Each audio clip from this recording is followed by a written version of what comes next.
গতকাল আমাদের এক সাংবাদিক ভাই ঢাকায় তার পেশাগত দায়িত্ব পালন করার সময় জামাতে ইসলামের দ্বারা অতর্কিত হামলার শিকার হয়েছে। আমরা এই শিকার এর তীব্র নিন্দা এবং প্রতিবাদ জানাচ্ছি।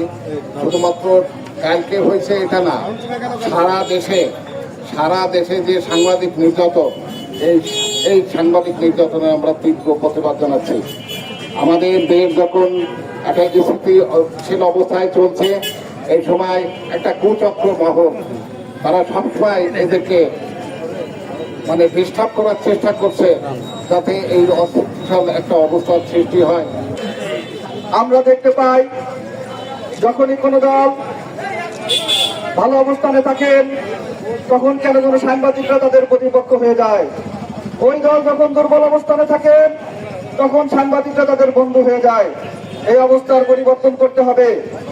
আমরা বিভিন্ন রাজনৈতিক দলের অনুষ্ঠানে যাই, আপনাদের আমন্ত্রণেই যাই, জাতির কাজের জন্যই যাই।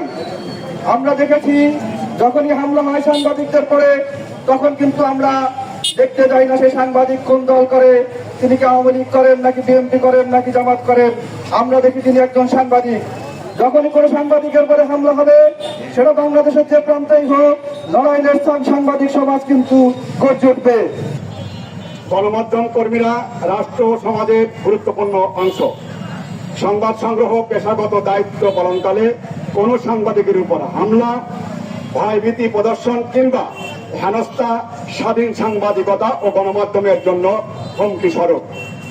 ধানমন্ডির ঘটনাটি গণমাধ্যম কর্মীদের নিরাপত্তা নিয়ে নতুন করে উদ্বেগ সৃষ্টি করেছে। সাংবাদিক মাহবুবুর রহমান শিশির সহ অন্যান্য সংবাদকর্মীদের উপর সংঘটিত হামলার ঘটনার সুষ্ঠু তদন্ত, প্রকৃত দোষীদের চিহ্নিতকরণ এবং তাদের বিরুদ্ধে দৃষ্টান্তমূলক শাস্তির দাবি জানাচ্ছে।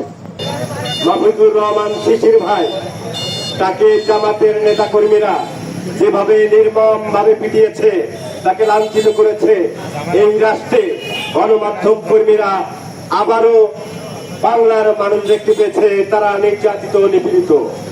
আপনারা জানেন, এই গণমাধ্যম কর্মীরা রাষ্ট্রের নিরাপত্তা যখন তলনিতে থাকে, তখন গুরুত্বপূর্ণ দায়িত্ব পালন করে।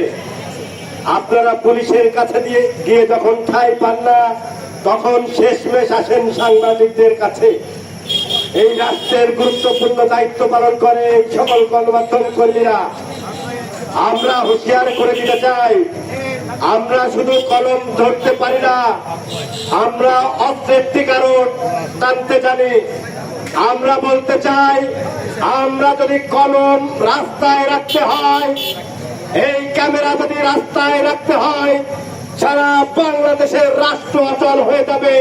আজকে গণমাধ্যমের কণ্ঠ রোধের যে অপচেষ্টা যারা করেছে, তারা গণতন্ত্রে বিশ্বাস করে না।